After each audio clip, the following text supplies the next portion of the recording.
तो मैं आपसे कह रहा था कि गरीबों को भी इज्जत की जिंदगी जीने का अधिकार मिलना चाहिए, मगर मिलेगा कैसे? मांगने से यहाँ क्या मिलता है? क्या मिलता है मांगने से? मांगने से मिलती है भीख, और भीख मांगने वाले क्या कहते हैं?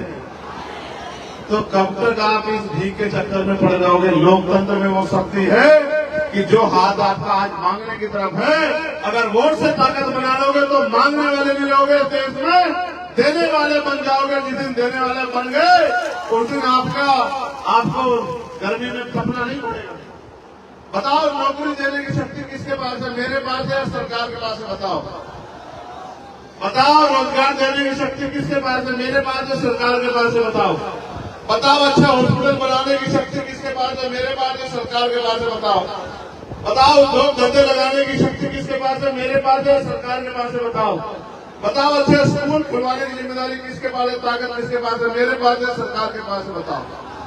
सब कुछ तो सरकार के पास है, और आप अगर अपनी ताकत नहीं बनाओगे, आप सरकार नहीं बनोगे, तो कैसे बदलाव हो जाएगा भाई?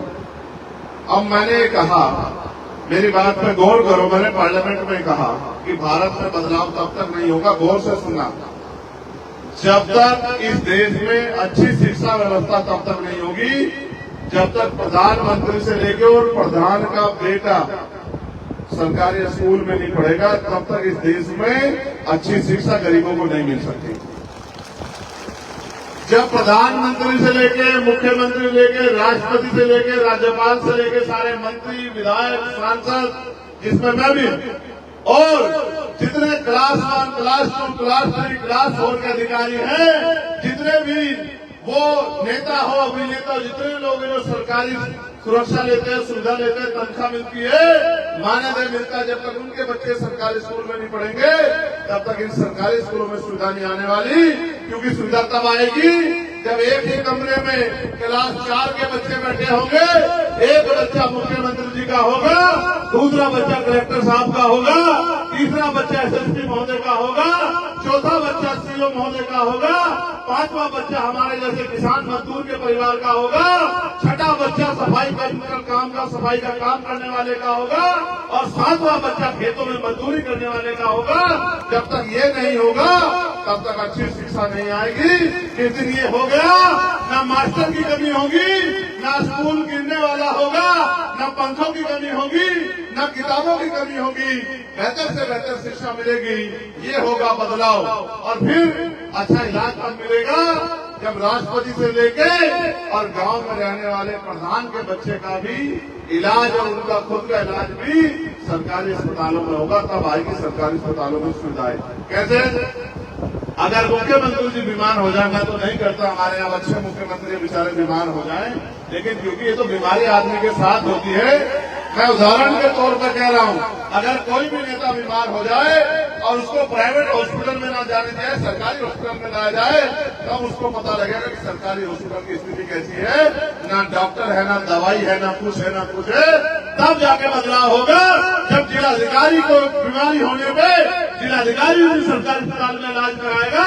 जब हम गरीब किसान मजदूर परिवार के लोग इलाज कराते हैं, तब आएगा अच्छा इलाज व्यवस्था, तब आएंगे डॉक्टर बढ़िया, तब जो है बाहर से दवाई नहीं लेके जाएगी, तब एक्सरे मशीन भी होगी, MRI मशीन भी होगी, और तमाम तरह की चीजें होंगी, तब जाके बदलाव होगा। और मैं फिर आपसे कहना चाहता हूँ, अगर बदलाव ना देखो, पॉलिसी बना के लाखों लोगों के लिए बदलाव किया जा सकता है। इंडिविजुअल व्यक्तिगत लाभ देके तो लोगों की मदद की जा सकती है। जैसे मुझसे कोई कहे कि भाई मेरा बच्चा बीमार है, मुझे कुछ पैसे दे दो, मैं दे दूंगा, तो एक बच्चे का इलाज हो जाएगा। लेकिन अगर पॉलिसी बन जाए तो करोड़ों बच्चों का इलाज मुफ्त में हो जाएगा, नहीं हो जाएगा? बताओ।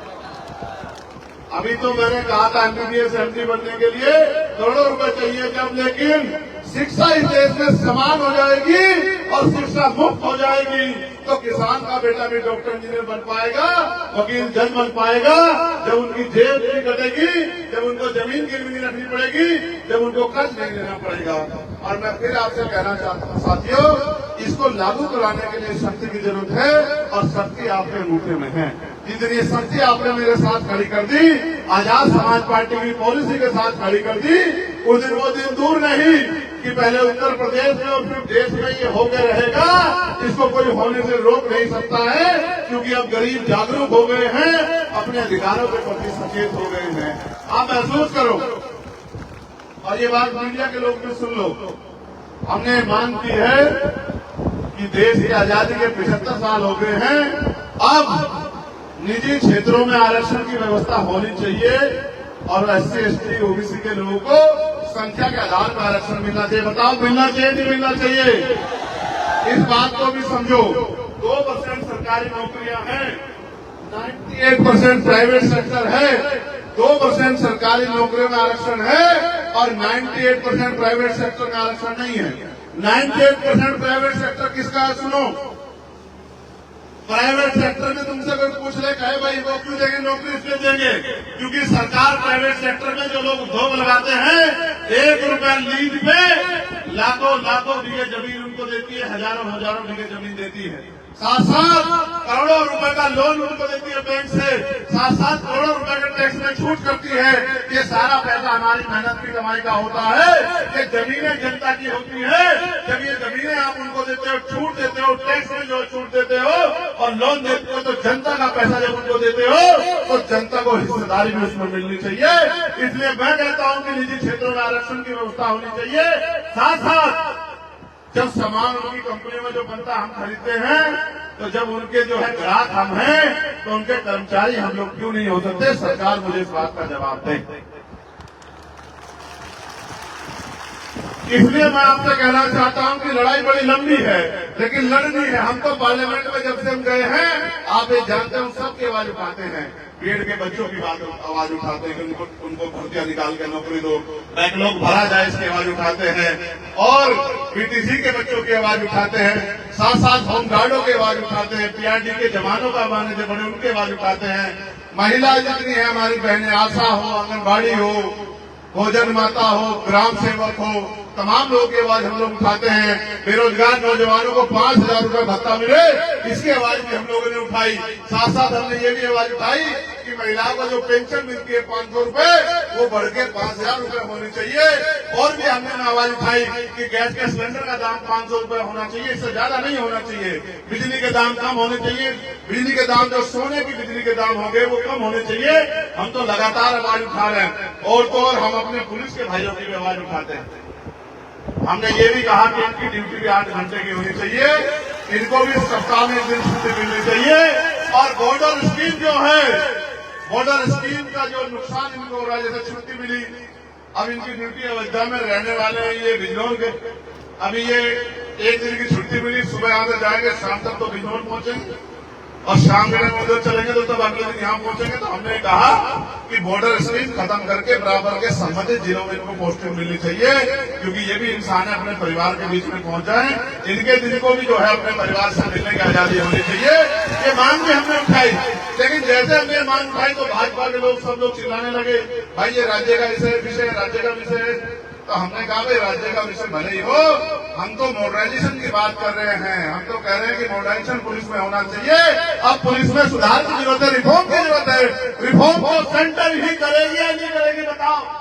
रिफॉर्म का काम स्टेट का नहीं है, रिफॉर्म का काम सेंटर का है। सेंटर कानून बनाएंगे, हर स्टेट अपने पुलिस कर्मियों की सुविधा ले। बताओ कैसे नहीं बदलाव होगा?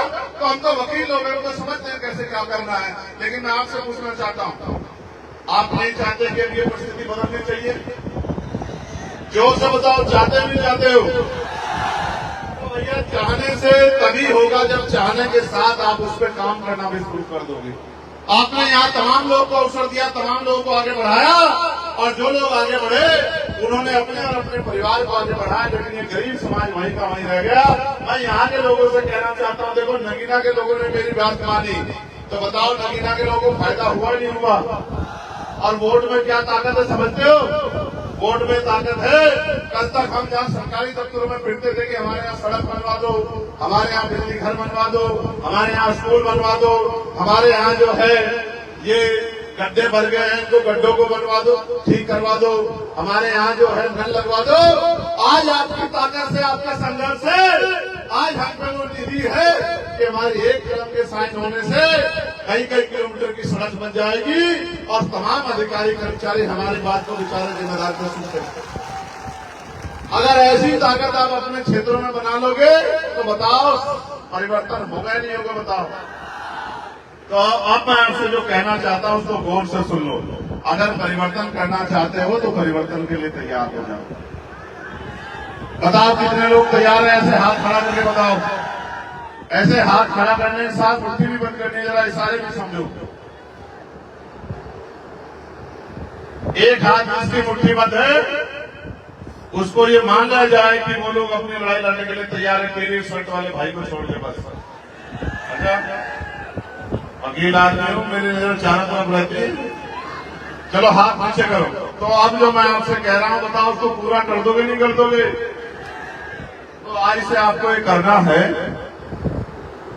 कि आपको आज के बाद आप हजारों की संख्या में यहां हो, तो जितने भी रिश्तेदार आपके मिल्कीपुर में रहते हैं, अब कल से आपको उनको फोन करना शुरू करना है और उनको फोन करके कहना है कि इस बार हमें इधर उधर नहीं देखना, इस बार हमें आजाद समाज पार्टी के प्रत्याशी को वोट देकर ताकत देनी। बताओ कर दोगे नहीं कर दोगे? और जितने नौजवान यहाँ हैं, और नौजवान में तो इतनी शक्ति है, और नौजवान तो देश की सेवा बॉर्डर पर करता है। मैं नौजवानों से कहना चाहता हूं, बताओ एक दिन में 2 लोगों को तैयार कर दोगे नहीं कर दोगे?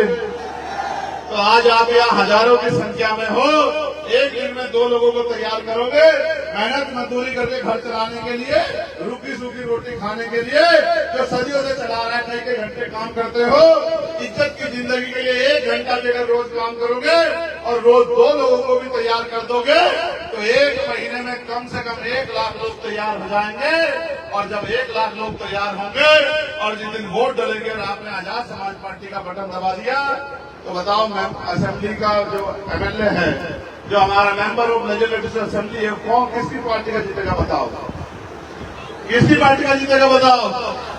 और जब आजाद समाज पार्टी का मेंबर ऑफ लेजिस्लेटिव असेंबली जीतेगा, तो आप ये बताओ कि आपके हिस्से में इज्जत की सम्मान आएगा नहीं आएगा? बताओ बताओ। आपकी बात को कहने वाला लखनऊ में कोई होगा नहीं होगा? जिस तरह से दिल्ली के बाद दिल्ली वालों से आपका अकेला चंद्रशेखर लड़ रहा है, तो यहाँ से मिल्कीपुर से भी एक दूसरा चंद्रशेखर जाके मुख्यमंत्री जी के सामने अपने लोगों के अधिकारों के लिए आपसे आंख मिला के आवाज खड़े करेगा नहीं करेगा? बताओ बताओ। चाहते हो नहीं चाहते हो ये? तो अब तुम लोग चुप रहना, सिर्फ महिलाओं से बात होगी। आप ये बताओ, हमारा निशान आपको पता है नहीं पता अभी तक? क्या है निशान? जोर से बताओ, आवाज क्यों आ रही है? अभी नहीं आई मुझे बात। चुप रहो, इसको बोलने दो बस। नहीं, मुझे नहीं सुनाई दे रहा। जोर से बोल के बताओ। मुझे तो पता नहीं, कुछ फलफा सुनाई दे रहा। बताओ क्या कह रहे हो? बताओ। जोर से नहीं बोलोगे तो मालूम है नहीं, मुझे सब सुनाई दे रहा है, लेकिन जब तक जोर से ये माइक में क्या होगा? हाँ बोलो, दो माइक दो।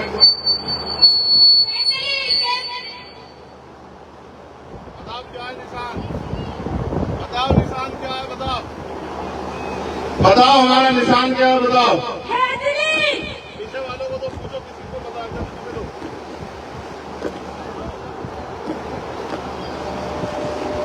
बताओ, जिसे जिसे पता है जरा हाथ उठा के बताओ। केतली पक्का? अरे ठीक है, माइक बंद करो। ये कभी चंद्रशेखर को ढूंढो, वहां चंद्रशेखर नहीं मिलेगा, वहां केतली मिलेगी। केतली के आगे का बटन दबाना पड़ेगा, तभी जाके ताकत बनेगी हमारी। समझ रहे नहीं समझ रहे हो? अब तुम लोग बताओ क्या है निशान हमारा? और ये बताओ, केतली हमारा निशान है, आपका निशान है? हमारा निशान है, आपका निशान है, हम सबका निशान है। अब बताओ, ये केतली परिवर्तन का निशान है या नहीं है?